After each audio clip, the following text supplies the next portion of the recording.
Olá, sou a professora Giancarla Bombonato e vamos falar um pouco de redação oficial.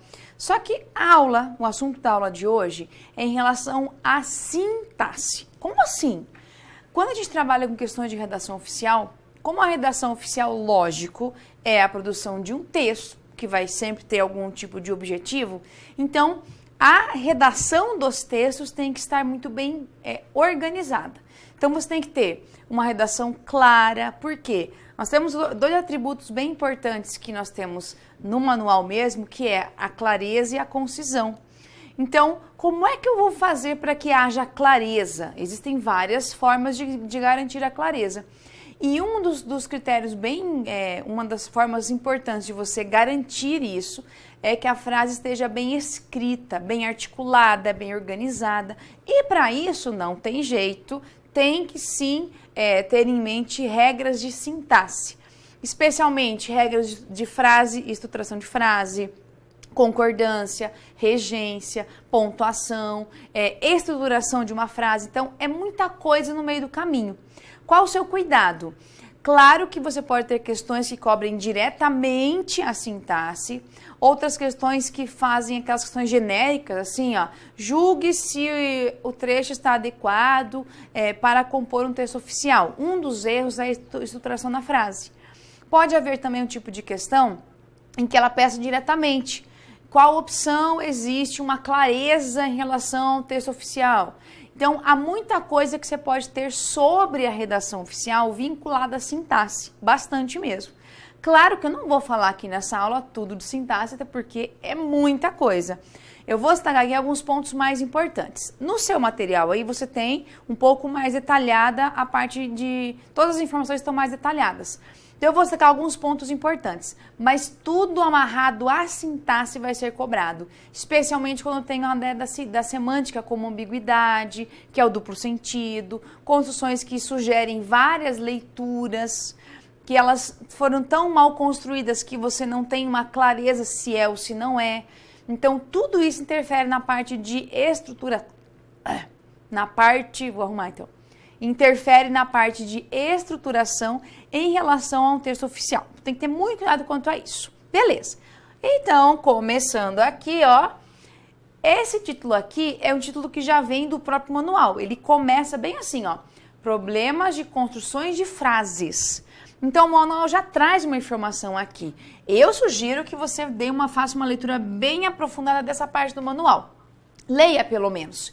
Que aqui você vai ter muita informação relevante que você pode usar muito para os seus estudos dirigidos de língua portuguesa. Por quê? Claro, a língua usada nos textos oficiais é a língua portuguesa, a norma padrão culta. Não há uma linguagem oficial, por exemplo, só do manual.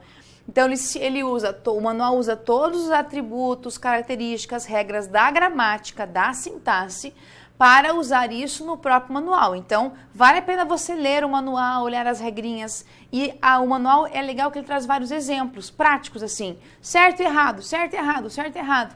Então, você tem um vasto repertório assim, de informações e bem organizadas. Então, isso que fica legal. Então, primeiro, a ideia desses problemas aqui, ó, o que eles afetam? A clareza e a concisão. Então, quando eu tenho frases que não estão bem construídas, mal organizadas e tal, são frases mal organizadas, são frases que elas comprometem a clareza e a concisão, que são os atributos, tá? Se você for lá nos atributos de um texto oficial, você sabe que essa má organização, essa falta de organização, ela prejudica a clareza e a concisão, tá? E o manual ele fala especificamente que o que a gente tem que cuidar mais em relação a isso? A construção de uma frase, tá? Ele já deixa isso muito claro, que tem que ser garantida a construção correta da frase, estruturas de período simples, período composto, subordinadas e tudo mais. Dá uma atenção especial ao sujeito, porque toda oração, no mínimo, vai ter verbo e sujeito sempre, mesmo que esteja inexistente, mas há uma classificação para isso. E até o manual fala um pouco dos termos da oração, tá? Você tem lá os termos essenciais, integrantes e acessórios. E o manual ele te dá uma orientação bem legal quanto a estruturas mais adequadas para fazer um texto oficial. Por exemplo, De regra geral, você vai ter sujeito que ele pode ou não estar explícito aqui, e às vezes também é inexistente. O verbo sempre vai aparecer. Pode haver ou não complementos e pode haver ou não adjunto adverbial. Então, é uma estrutura padrão que você vai encontrar em relação às frases. Por isso que a gente fala que nesse trecho aqui, o manual é bem específico em relação a construções de frases, tá? E traz para você algumas orientações. Aí nós temos várias determinações e alguns pontos que o manual discute. Primeiramente, ele começa com o sujeito preposicionado. Então, ele mostra o seguinte: a gente sabe que o sujeito ele não pode estar preposicionado, tá? Ele não pode começar com a preposição. Pode ter preposição antes dele, mas a preposição não pode fazer parte dele. Então, por exemplo, aí você tem aqui dois exemplos, dois aqui, mas o manual traz mais exemplos ali. Então, tá assim, ó. É tempo do Congresso votar a emenda. Qual o erro dessa frase aqui? A gente vai olhar o seguinte: sempre a gente busca o verbo, beleza. Se eu perguntar ao verbo, quem vai votar a emenda? O Congresso. Então, veja que na sua resposta, você não fala assim, do Congresso. Quem vai votar?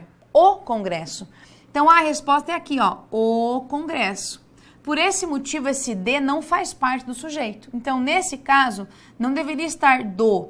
O certo seria, é tempo de o Congresso. E eu tiro essa junção aqui, tá? Nesse caso. Outro exemplo.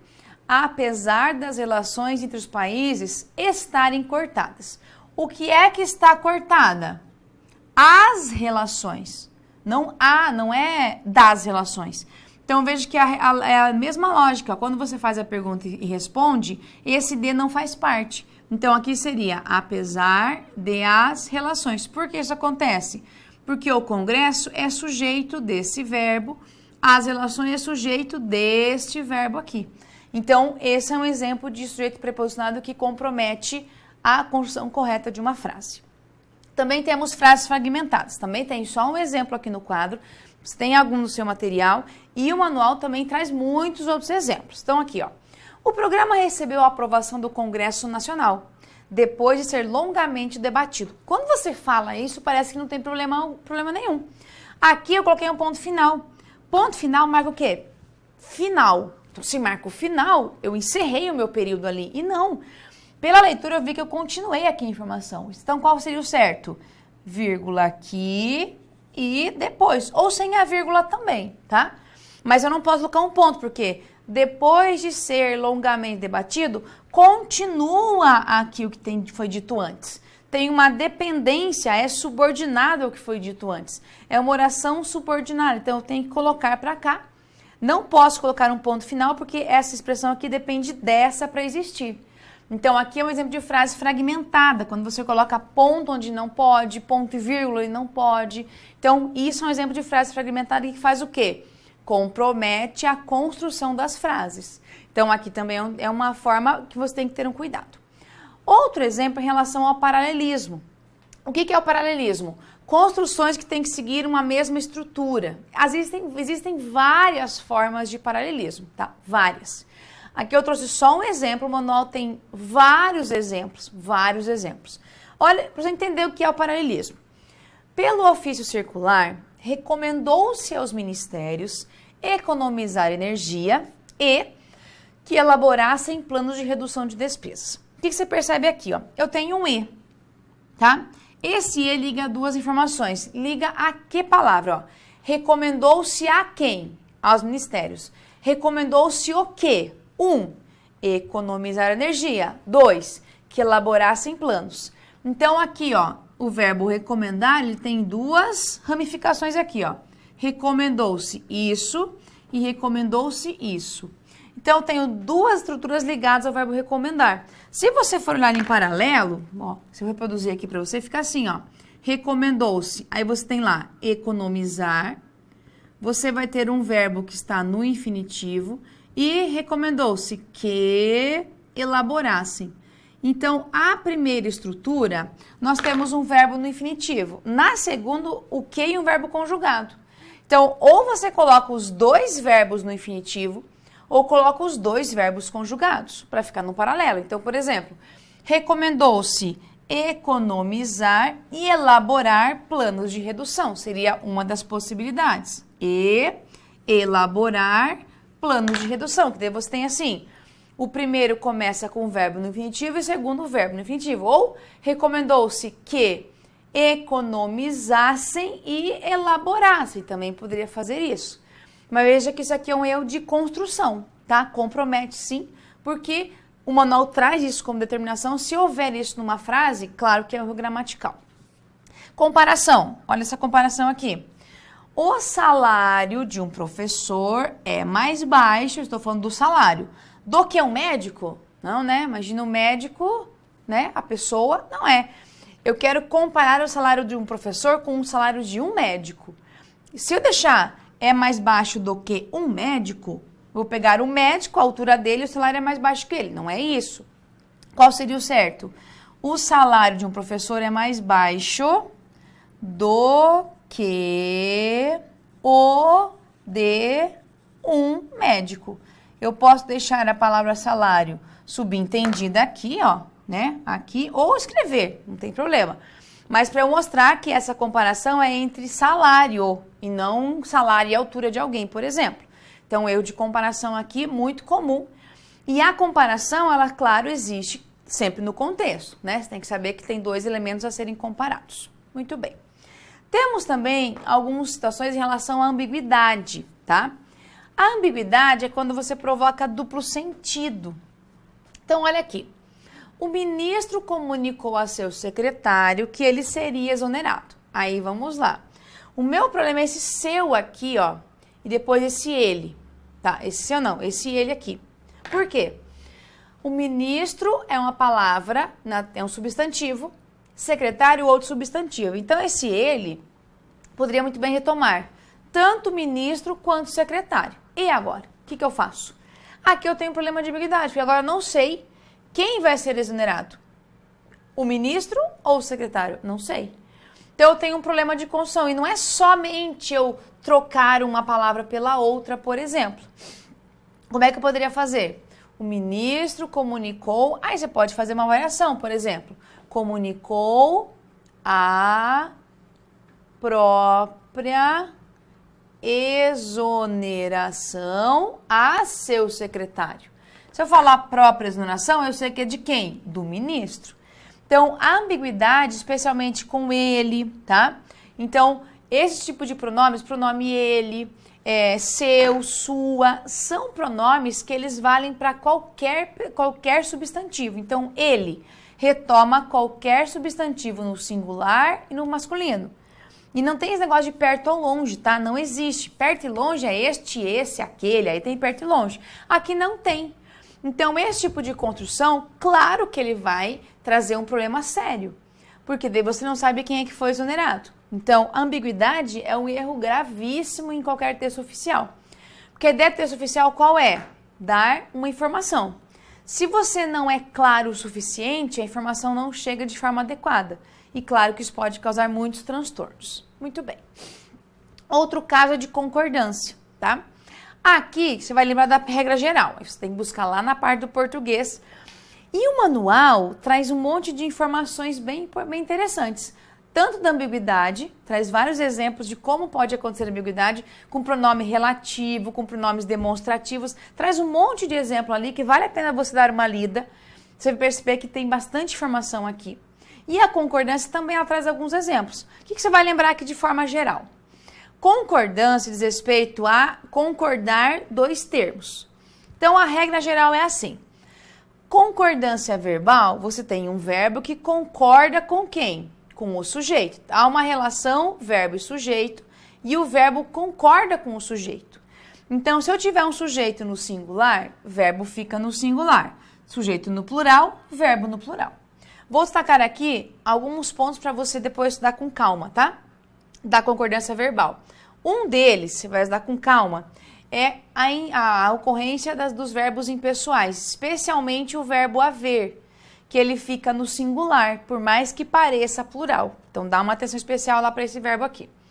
Outra construção importante que pode aparecer muito é quando você tem as construções de verbo mais a palavra ser, que pode ser voz passiva sintética, pode ser sujeito indeterminado.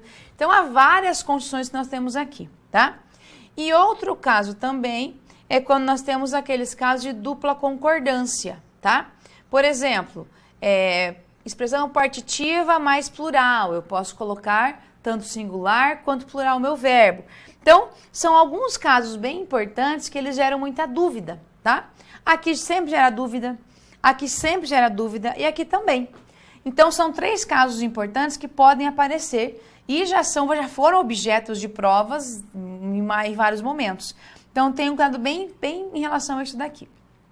A nominal é assim, concordância nominal você vai ter adjetivos, pronomes, artigos e numerais que concordam com um substantivo. Então, você vai ter um substantivo de referência e essas 4 palavras aqui concordam com ele, tá? Então, por exemplo, substantivo no feminino plural. Todos vão estar no feminino plural. Então, a regra básica é assim.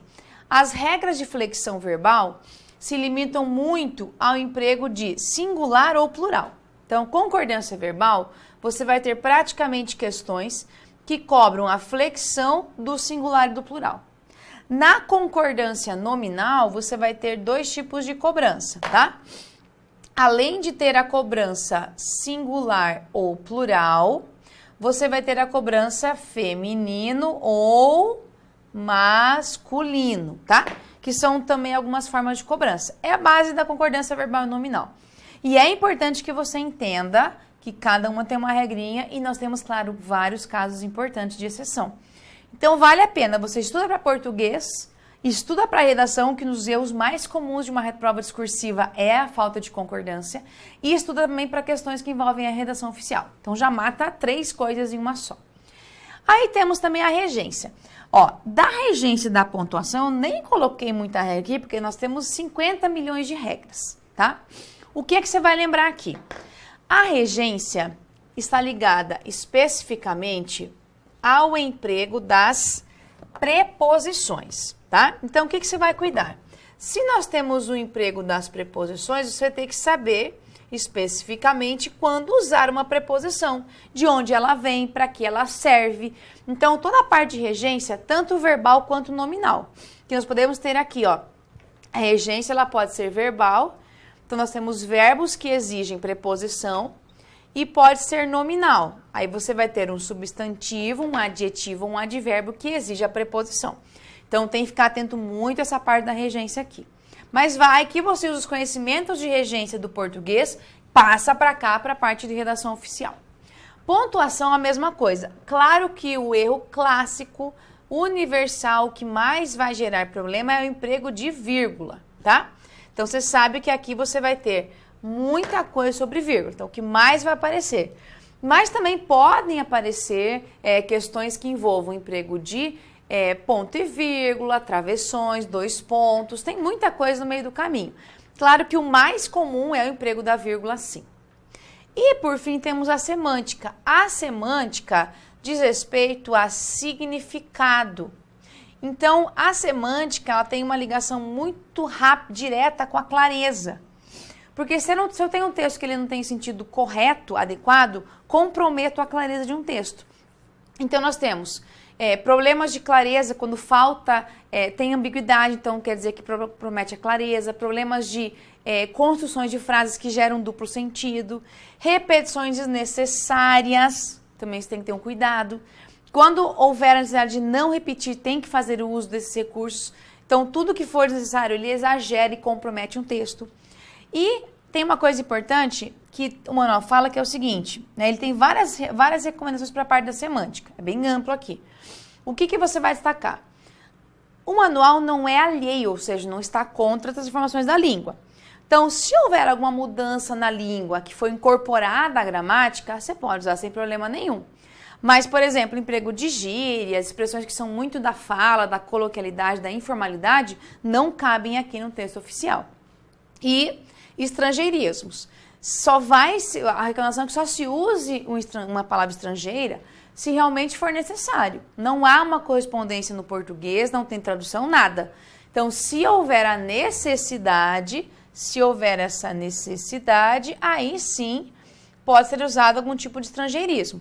Mas, se caso contrário, você dá preferência, claro, para norma padrão, língua culta, o que é convenção mesmo da regra do português, para manter o quê? Toda a clareza de um texto como um todo. Legal? Então, é muita regra, lógico, né? Aí você pode ter uma questão que cobre tudo em um, mas tem que ter esse cuidado, que nas questões que envolvem emprego da norma padrão da linguagem, vai aparecer tudo envolvendo ortografia, gramática, morfologia, sintaxe, tudo, tá? Pontuação, concordância, regência, tudo. Então tem que ficar atento a isso. E temos ainda a crase, é bastante coisa que tem no meio do caminho, tá? Só tem que ficar atento que é tudo sim, porque o manual ele se apropria da língua portuguesa, das normas e das regras e usa em questões de forma específica, que as bancas fazem muito isso. Legal? Para ficar agora mais claro, me acompanhe em tela. Então, olha a nossa questão aqui. Temos o seguinte: considere o texto abaixo. Então, tá assim. Prezado colaborador, a diretoria da Organização Solidária Flores do Campo estabeleceu, em reunião do dia 28, as atribuições da equipe de arrecadação. 1. Realizar reuniões mensais. 2. Definir plano de trabalho e coloca, né, ó, discussão tal, prestação de contas. Informamos ainda que a sede social possui sala para as reuniões que devem ser agendadas com antecedência. Atenciosamente, beleza. Agora eu peço assim para você. Quanto à adequação à língua escrita padrão e aos preceitos da redação oficial, assinale como verdadeira ou falsa as seguintes características do texto apresentado. Vamos lá. Apresenta paralelismo sintático entre as atribuições listadas. Paralelismo sintático. Vamos voltar aqui então. Olha só. Para você verificar isso, você tem que olhar o comecinho. Então aqui eu começo como? Verbo no infinitivo e, substantivo e substantivo. Então eu não tenho paralelismo. Ou deveria tudo com verbo no infinitivo, para começar aqui, ó, o item 1, o 2, o 3, o 4, ou todos com substantivo, como está aqui. Então, aqui já de cara, claro que é falsa essa afirmação aqui. A indicação correta de crase quando necessária. Vamos lá, então, agora para ver no texto, tá? Assim, você percebe que aqui não vai crase, ó. Estabeleceu as atribuições, então não tem crase aqui. Quando olhando os outros momentos aqui, você tem prestação de contas à comunidade e à diretoria, tá bem certinho aqui. E depois nós temos todos os lugares em que há ou não ocorrência de crase, tá tudo certinho. Então, quer dizer que essa aqui, verdadeira. Muito bem. E a vírgula foi usada indevidamente após reuniões. Então, vamos lá. Então, tá assim. Quando a gente pensa agora em reuniões, olha essa frase aqui. Informamos ainda que a rede social possui sala para as reuniões. Ó, possui sala para as reuniões. Esse que é um pronome relativo. Então, a intenção é apenas fazer o quê? Que eu tenha uma oração adjetiva explicativa. Então, a vírgula está certinha ali. E a questão fala que ela foi indevidamente falso. Então, a resposta da nossa questão aqui, ó, letra B. Então, FVF. Próxima questão. A ambiguidade em comunicações oficiais pode causar sérios problemas. Portanto, deve ser evitada de modo a garantir a precisão das informações. Indique a alternativa que não contém problemas de ambiguidade, ou seja, de duplo sentido. Vamos lá. O delegado de polícia redigiu seu relatório, beleza, redigiu seu relatório e encaminhou o respectivo inquérito à justiça. Perfeito, ó. O relatório, o delegado que redigiu, não tem como eu confundir, né, de quem é o seu relatório, porque só tem um substantivo aqui. E encaminhou, o delegado encaminhou o respectivo inquérito, ou seja, esse relatório à justiça. Ó, a letra A até aqui tá bem bonita. B. O deputado saudou o embaixador em seu discurso e solicitou sua intervenção no Estado. Vamos lá. O deputado saudou o embaixador em seu discurso. Vamos lá. De quem é o discurso?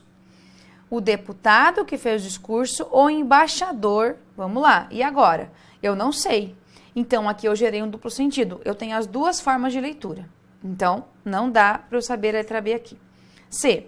O governador comunicou ao seu secretariado que ele seria exonerado. Tá, e daí, quem é que vai ser exonerado? Não sei aqui também.